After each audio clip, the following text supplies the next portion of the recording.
meg a talpa es, amire naponta állította az országát fel. Holnapra megforgatni, a tempó meg a móres, az volt a lényeg. Volt ez csörömpölés, forgácshullás, zörgött a sok szentesített eszköz, ahogy lenni szokott, ha valaki hadba áll kötésig. Márpedig Orbán Viktor abba állott, akkor a nagy hadba nem esítte volna halandó korán. Volt ellenfél bővön, külső es, belső es, akit csak a fülke többség éjjel órán az ország házába hazaárulónak kinevezett. Ha nem egyszer Orbán Viktor rosszat álmodott, azt még csak módosítatni se tudta hirtelen, mert úgy aludt. De szépen indult az az álom. Már mindenki kezét megkötötte előre és visszafele, ott ültek a magyar kormányok, meg annyi mohács és sukoró, megkötött kézvel, nyakkendő és cipőfüzetlen, 120 órás őrizetben. Ültek bétolva a társadalmi igazságosság hosszú padján, aminek mindkét vége igenesen az Orbán Viktor vállán nyugodott, mert úgy volt kialakítva. Ha nem egyszer csak égbe kiáltó gamadság történt. Hát nem fogták és APRTB hozták őt. De Orbán Viktort magát a saját álmába, a saját személyébe, Európába, az Európai Unió elnökét. Mindenhő úgy meg volt kötve a keze, hogy az igazságot sem bírta előhúzni a farzsemiből.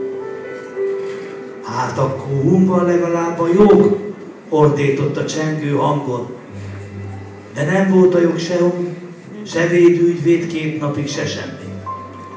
Ezt elkezdték volna kihallgatni, mikor hála Istennek fölébredett. Azon mód még a KVJH beadatott egy szakanyagot alkotmánymódosításra, hogy kezet megkötni ő jogosult egyedül, továbbá aki mások kezét megkötni jogosult, azért megkötni tilos. Nem volt bonyolult törvény, mert nem volt bonyolult helyzet.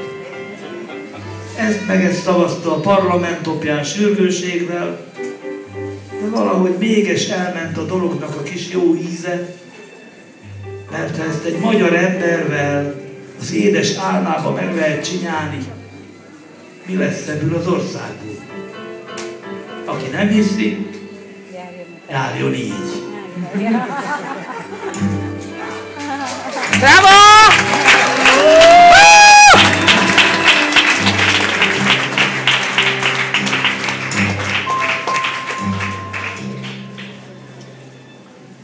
Egyszer volt, hol nem volt, volt, hogy a legszebb filmgyári Tornyos Kalács a magyar parlament oldalából egy éjszaka eltűnt a József Attila köztulajdonba álló szobra.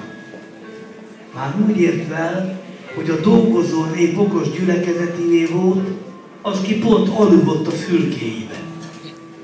Hanem a kerál ellenben kisasolt az ablakon, azt látta, hogy nincs ott a delikvencs, kivel pedig nagy tervek voltak születőben.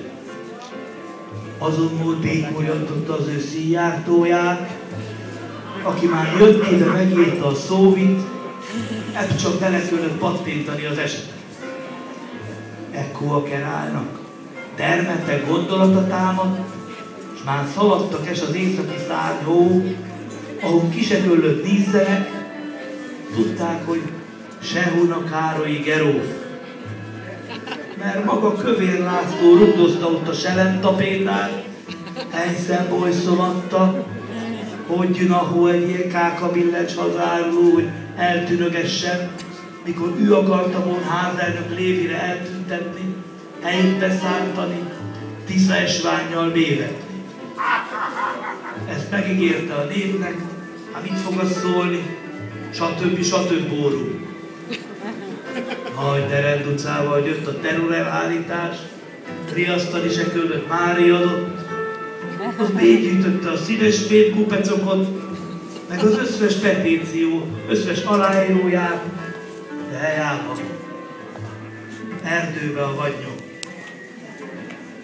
Ami történt, az az volt, hogy mikor visszalőtt igazítva az idő, azt volt az éj mélybe egy óralik, a József Attila fölállott, fogta a kalapját, és a Duna felüli oldalon elindult hegymenetbe.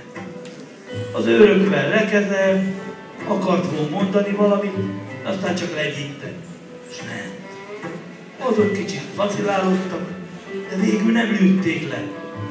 Pedig nem volt jó szobor, őszintén mondva, nem esment szépen, hanem rángatva, és az úttesten. Na, mikor odaért, megkérte a szobor kollégát, hogy jön-e a gróf úr. Meg ment. Helyában nem voltak egymásra bémutatva. Elébb kellett volna, sóhajtott a Kármi. Sokkal elébb, bólított a Köttő. Mi mindig mindenről elkésünk, mondotta a Geróf. Szudjok egy hely, mondotta a Köttő, és visszaintett a pávaház fele. Ha már igaz, felelte a Geróf. Leveres festékeznek a mobok, lehaza árulóznak? A legnagyobb kvaterkába cigányoznak, zsidóznak, szegény embereznek, általánosított hamisson a Köttő. Aki nem tud szobrot tartani, ne tartson szobrot magának, mondta a Geróf a Szalai utca magasságában. Aztán már csak néztek a lábuk elé. Nem volt hova menniük. Mentek hegyes halomnak.